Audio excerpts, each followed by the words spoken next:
प्रत्येक घर में महीने में 2 महीने में एक बार तो तुम धूप छोड़ी दिया करो, या यज्ञ कर ही लिया करो। एक थोड़ा सा यज्ञ पूजन, थोड़ी सी कंडा जलाया, गोबरी जलाई, घी शक्कर लिया, छोड़ दिया, भगवान के नाम के छोड़ दो। जरूरी नहीं है कि तुम्हें कुछ मांगना ही है, उसलिए छोड़ो भगवान का। प्रभु शिव कहकर ही छोड़ दो, नारायण कहकर ही छोड़ दो, राम कहकर ही छोड़ दो, कृष्ण कहकर ही छोड़ दो, उसको दे दो। होना चाहिए एक बार महीने 2 महीने में यज्ञ का क्रम होना चाहिए। महीने 2 महीने में घर में अगर कोई रुद्राक्ष रखा हो, उस रुद्राक्ष को पानी में डालकर पूरे घर में छींटना चाहिए। क्यों? कोई गलत ऊर्जा हमारे घर में आ रही हो, गलत कोई पांव पड़ रहे हो, रुद्राक्ष का जल महाराज सर्व जगह छींट देने पर वो गलत जो ऊर्जा है वो एक क्षण में समाप्त हो जाती है। छींट देने चाहिए। रुद्राक्ष नहीं हो तो शंख का जल छींटो। हमारे यहाँ तो आज भी हिंदू धर्म में नियम है, आरती के बाद शंख का पानी जल छींटा जाता है, सुख देने वाले। ये कोई रुद्राक्ष कोई साधारण सा है क्या? बेलपत्री का पेड़, वृक्ष माता जगत जननी जगदम्बा के नयन अश्रु से प्रकट हुआ। शमी का वृक्ष भगवान महेश और उमा, भगवान महेश और उमा के दोनों के मिलन से शमी का वृक्ष उत्पन्न हुआ, दोनों के। और भगवान शंकर के नयन अश्रु से रुद्राक्ष का वृक्ष उत्पन्न। ये कोई साधारण नहीं होते रुद्राक्ष। शंकर भगवान का ये एक स्वरूप है रुद्राक्ष, शिव का एक प्रतिबिंब है रुद्राक्ष। एक मुखी से लेकर 14 मुखी रुद्राक्ष होते हैं, ये शिव महापुराण कर रही है। एक मुखी से लेकर 16 मुखी तक रुद्राक्ष होते हैं, ये स्कंद पुराण कर रही है। एक मुखी रुद्राक्ष लक्ष्मी की वृद्धि के लिए होता है, 2 मुखी रुद्राक्ष बांधाओं को हरने के लिए होता है, 3 मुखी रुद्राक्ष विद्या के लिए होता है, विद्या प्राप्ति। जो बच्चा पढ़ने में कमजोर होता है, 3 मुखी रुद्राक्ष का जल पिला देने पर उसकी बुद्धि विवेक प्रबल हो जाता है। 4 मुखी रुद्राक्ष खोई हुई संपदा को वापस ले आता है, 5 मुखी रुद्राक्ष भी संपदा को लाने वाला। कोई वस्तु घूम गई, चली गई कहीं पर, नहीं मिल रही, बहुत प्रयास कर लिया, चावल की कटोरी में 4 मुखी रुद्राक्ष या 5 मुखी रुद्राक्ष को रख दीजिए, 3 दिन तक रखिए, वो वस्तु अगर घर में है तो हाथ में आ जाएगी, तुरंत मिल जाएगी। 4 और 5 6 मुखी रुद्राक्ष अटके हुए काम को सफल बनाता है। 7 मुखी रुद्राक्ष, अगर कोई भिखारी ठेला चलाने वाला भी 7 मुखी रुद्राक्ष को अपने गले में मंत्र का स्मरण कर 7 मुखी रुद्राक्ष का मंत्र है ओम हूम नमः, 7 मुखी रुद्राक्ष का मंत्र का स्मरण कर गले में लाल धागे में पहन लेता है, भिखारी भी अपने तत्व से छूटकर सुंदर धनवान बन जाता है। 7 मुखी रुद्राक्ष का फल। 8 मुखी रुद्राक्ष रोग मुक्ति के लिए होता है। 9 मुखी रुद्राक्ष शास्त्र कहता है यह वंश की वृद्धि कराता है। आजकल एक नया क्रम है टेस्ट भी कराने का। जब बच्चे नहीं होते तो अपन कई माताएं वो क्रम करती हैं, उनसे निवेदन है एक बार मौका जरूर करना।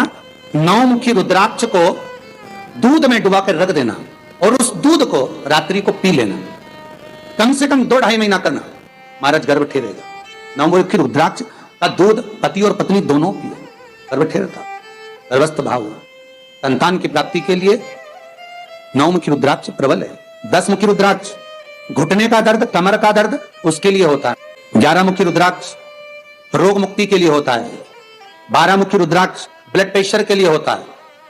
13 मुखी रुद्राक्ष महाराज संपदा को बढ़ाने के लिए होता है और 14 मुखी रुद्राक्ष वैभव के लिए होता है। ऐसे 1 मुखी से लेकर 14 मुखी रुद्राक्ष होते हैं जो शंकर भगवान ने व्याख्यान वर्णन स्वयं तुमरुका जी के सामने किया। जिस समय शिव महापुराण विराम दे रहे हैं तुमरुका जी, भगवान शंकर ने अपने गले की माला निकालकर रुद्राक्ष की तुमरुका जी को दी। जब तुमरुका जी के गले में माला पहनी तो तुमरुका जी ने पूछा इस रुद्राक्ष में क्या लाभ है, इस रुद्राक्ष का क्या फल है, आप मुझे वर्णन करें। शिव महापुराण की विद्धेश्वर संहिता में यह सब वर्णन लिखा है। और अगर आप कहें कि गुरुजी हमको मंत्र भी बताओ इसके, तो आप गीता प्रेस गोरखपुर की शिव महापुराण को लाओ और उसमें विद्धेश्वर संहिता को निकालो और उस विद्धेश्वर संहिता में रुद्राक्ष का एक मंत्र लिखा हुआ है 14 मुखी तक, कि कौन सा रुद्राक्ष का क्या मंत्र है, उसका कैसे नाम जपना है, कैसे स्मरण करना।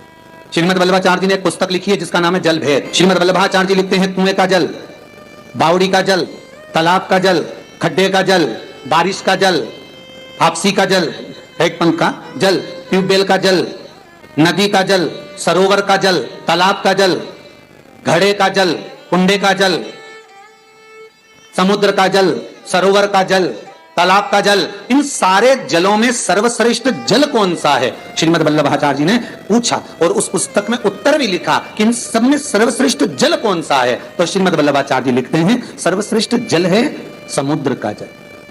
कौन सा जल है? समुद्र।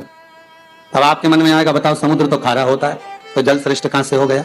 श्रीमद् वल्लभाचार्य जी ने लिखा सर्वश्रेष्ठ जल है तो समुद्र का। वल्लभाचार्य जी ने लिखा क्यों है समुद्र का जल श्रेष्ठ? तो श्रीमद् वल्लभाचार्य जी लिखे खड्डे में अगर कचरा डालोगे तो वो सड़ता रहेगा, नदी में कचरा डालोगे वो सड़ता रहेगा, तालाब में कचरा डालोगे वो सड़ता रहेगा, कुंड में कचरा डालोगे, हेडपंप हापसी में कचरा डालोगे वो सड़ता रहेगा। अगर कचरा समुद्र में डालोगे तो समुद्र उस कचरे को किनारे पर लगा देगा। समुद्र में अगर रत्न डालोगे, सोना चांदी हीरा पन्ना डालोगे तो समुद्र अंदर उतार लेगा। श्रीमद् वल्लभाचार्य जी लिखते हैं जलभेद पुस्तिका के अंतर्गत कि परम भगवदीय वैष्णव को, सांसारिक मनुष्य को समुद्र जैसे बनना चाहिए। जब कचरा आए तो किनारे लगा दे और भगवान का नाम आए तो जीवन में उतार ले, समुद्र जैसे बनी। श्रीमद् वल्लभाचार्य जी ने दूसरी श्रेष्ठता बताई। समुद्र क्यों श्रेष्ठ है? क्योंकि उसका जल, जम के बोलो, खारा है। सत्य बोलने वाला हमेशा बुरा ही होता है, खारा ही होता है, इसलिए भी श्रेष्ठ है। फिर जल भेद में लिखा समुद्र की एक अच्छाई और बताई जाए तो समुद्र की एक अच्छाई और बताई कि समुद्र एक हिस्सा है कि दूसरे को देखकर सुखी होता है और दूसरे को देखकर दुखी होता है। तो समुद्र कहां सुखी और दुखी हो गया?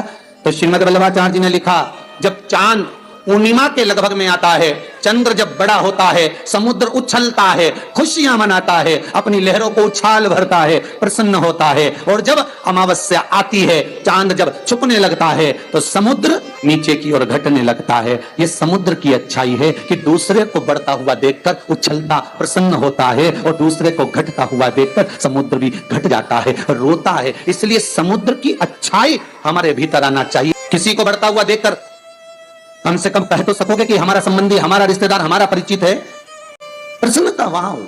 श्री शिवाय नमस्तुभ्यं, श्री शिवाय नमस्तुभ्यं, श्री शिवाय नमस्तुभ्यं।